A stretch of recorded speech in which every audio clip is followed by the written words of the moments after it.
राधे राधे दोस्तों, जय श्री हरि विष्णु। आषाढ़ माह की शुक्ल पक्ष की एकादशी तिथि को देव शयन करते हैं और कार्तिक माह के शुक्ल पक्ष की एकादशी के दिन उठते हैं, इसलिए इसे देवोत्थान एकादशी, देव उठनी एकादशी भी कहते हैं।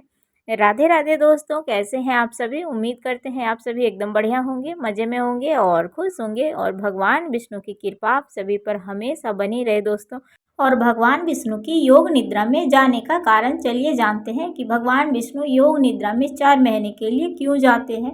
कहा जाता है कि भगवान विष्णु आषाढ़ माह के शुक्ल पक्ष की एकादशी तिथि को 4 माह के लिए क्षीर सागर में शयन करते हैं और 4 महीने पश्चात वे कार्तिक माह के शुक्ल पक्ष की एकादशी तिथि को जागते हैं।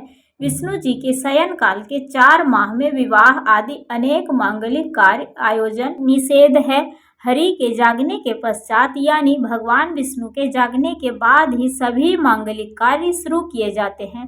एक बार भगवान विष्णु से उनकी प्रिय लक्ष्मी जी ने आग्रह के भाव में कहा, हे भगवान, आप दिन रात जागते हैं लेकिन एक बार सोते हैं तो फिर लाखों करोड़ों वर्षों के लिए सो जाते हैं तथा उस समय समस्त चराचर का नाश भी कर डालते हैं, इसलिए आप नियम से विश्राम किया कीजिए।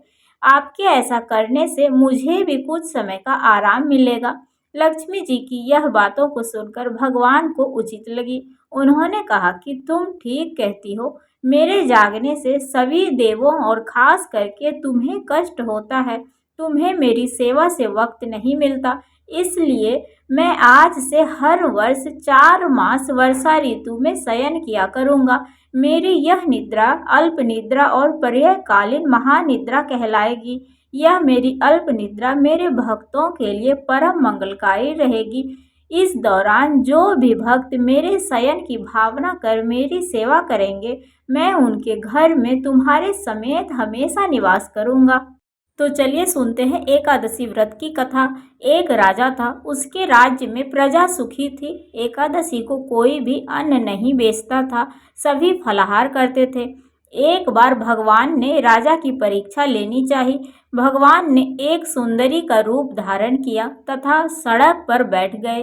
तभी राजा उधर से निकला और सुंदरी को देखकर चकित रह गया। उसने पूछा, हे सुंदरी, तुम कौन हो और इस तरह यहाँ क्यों बैठी हो।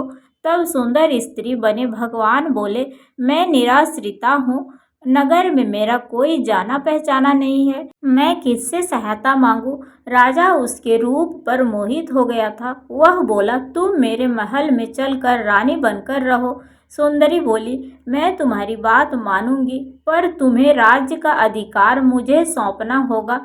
राज्य पर मेरा पूर्ण अधिकार होगा। मैं जो भी बनाऊंगी तुम्हें वही खाना होगा। राजा उसके रूप पर मोहित था, अतः उसने उसकी सारी शर्तें स्वीकार कर ली। अगले दिन एकादशी थी। रानी ने हुक्म दिया कि बाजारों में अन्य दिनों की तरह अन्न बेचा जाए।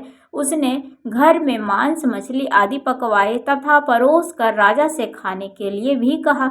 यह देखकर राजा बोला, रानी, आज एकादशी है, मैं तो केवल फलाहार ही करूँगा।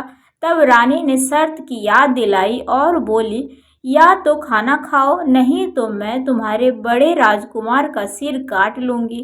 राजा ने अपनी स्थिति बड़ी रानी से कही तो बड़ी रानी बोली, महाराज, धर्म ना छोड़े, बड़े राजकुमार का सिर दे दे। पुत्र तो फिर से मिल जाएगा पर धर्म नहीं मिलेगा। इसी दौरान बड़ा राजकुमार खेल कर आया। माँ की आंखों में आंसू देखकर वह रोने का कारण पूछने लगा तो माँ ने उसे सारी बातें बता दी। तब वह बोला, मैं सिर देने के लिए तैयार हूँ, पिताजी के धर्म की रक्षा मैं जरूर करूँगा। राजा दुखी मन से राजकुमार का सिर देने के लिए तैयार हुआ तो रानी के रूप में भगवान विष्णु ने प्रकट होकर असली बातें बताई। कहा, हे राजन, तुम इस कठिन परीक्षा में भी पास हुए। भगवान ने प्रसन्न मन से राजा से वर मांगने को कहा तो राजा बोला, आपका दिया हुआ सब कुछ है, अब बस हमारा उद्धार करें। उसी समय वहां एक विमान उतरा। राजा ने अपना सारा राज्यपाट अपने पुत्र को सौंप दिया और खुद विमान में बैठकर परम धाम को चले गए और भगवान विष्णु की शरण में चले गए। तो दोस्तों एकादशी की कहानी कुछ इस प्रकार से थी। कैसी लगी आप सभी को? अगर थोड़ी सी भी पसंद आई हो तो प्लीज़ हमारे वीडियो को लाइक, चैनल को सब्सक्राइब, कमेंट, शेयर जरूर से करिएगा। और आज है तुलसी विवाह, तो आप सभी को तुलसी विवाह देवउठनी एकादशी की ढेर सारी शुभकामनाएं। भगवान विष्णु की कृपा आप सभी पर हमेशा बनी रहे, माता तुलसी जी की कृपा हमेशा बनी रहे। और चलिए दोस्तों, मिलते हैं आप सभी से फिर से एक अगले वीडियो में। तब तक के लिए बाय बाय, राधे राधे, हर हर महादेव।